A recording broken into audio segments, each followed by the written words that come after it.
7 by 12 cargo conversion series step 9. Remote control bed. Turn your camper into a full-on toy hauler. Friends and family, thank you for checking on the adventures of Wander. And waste no more time and hit on the subscribe button and on the notifications bell.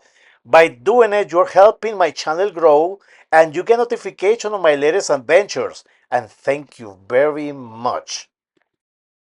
Up to this point, I've been sleeping wherever I could, on a mattress tossed over gear, in a hammock, or even in the car.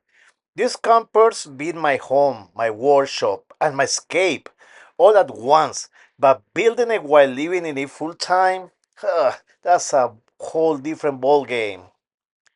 I've said this before, I believe so. There's no manual telling you what to build first in a cargo conversion, especially not when you're living in it, chasing trails, editing videos, and trying to find a moment to breathe. So before stepping out of my comfort zone and continue with a big part of my trip, I decided it was time to build a proper bedroom. And the mattress I had, gone. Too big, too heavy, and in the way always. So, mission number one, a lightweight bed that could clear my toys underneath and meanwhile in the low position to be sturdy enough to support the weight and movement of two adults, yet to let me sit up without hitting my head with the roof, with the ceiling of the camper. And guess what? I found a cheap and lightweight full bed frame at IKEA. The Velvet, if I can pronounce it like that. Mission number two. How am I going to raise this bed to clear the space and take my toys out or to use the space under?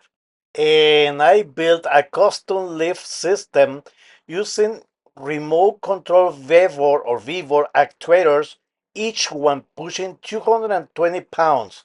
My own design, missing a strap for safety, 2x4s, and trial and error. A whole lot of this last one.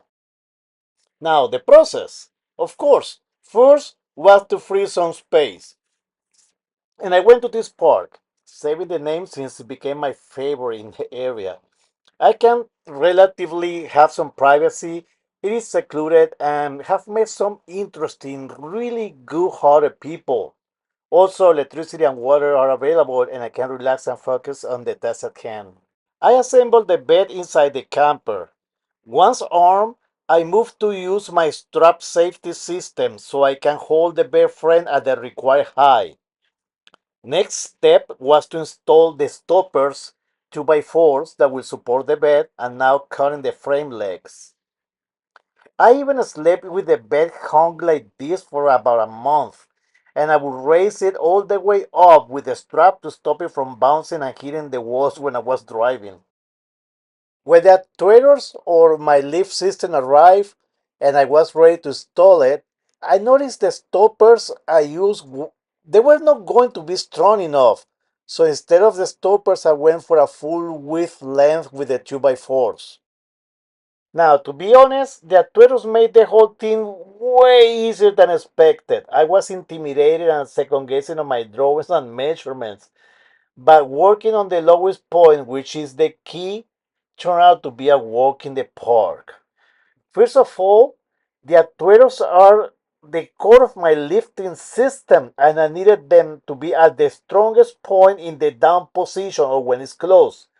For two reasons. One, for sleeping, and second, for driving.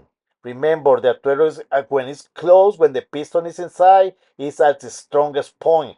I don't want to be driving and the actuator be open and weak and the bed will be bouncing all over the place. So therefore the actuator had to be closed with the piston inside.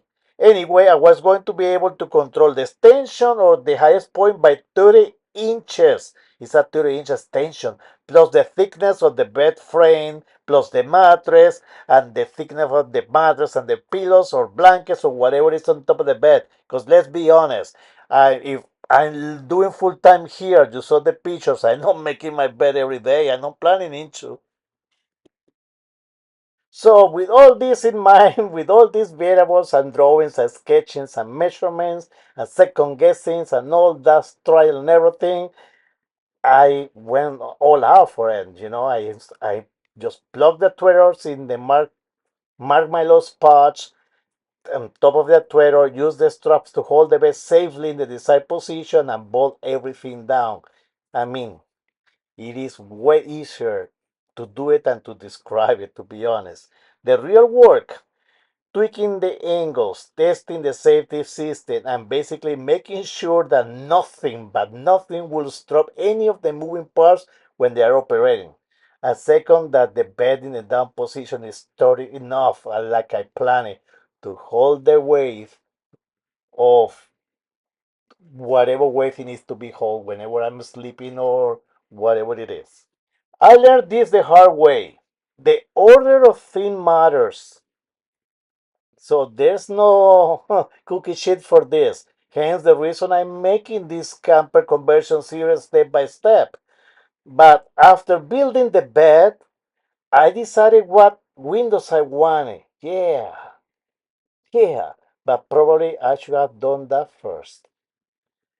Well, stick around. Next up, it's all about the windows because if no one thing in this cargo life, it's another one.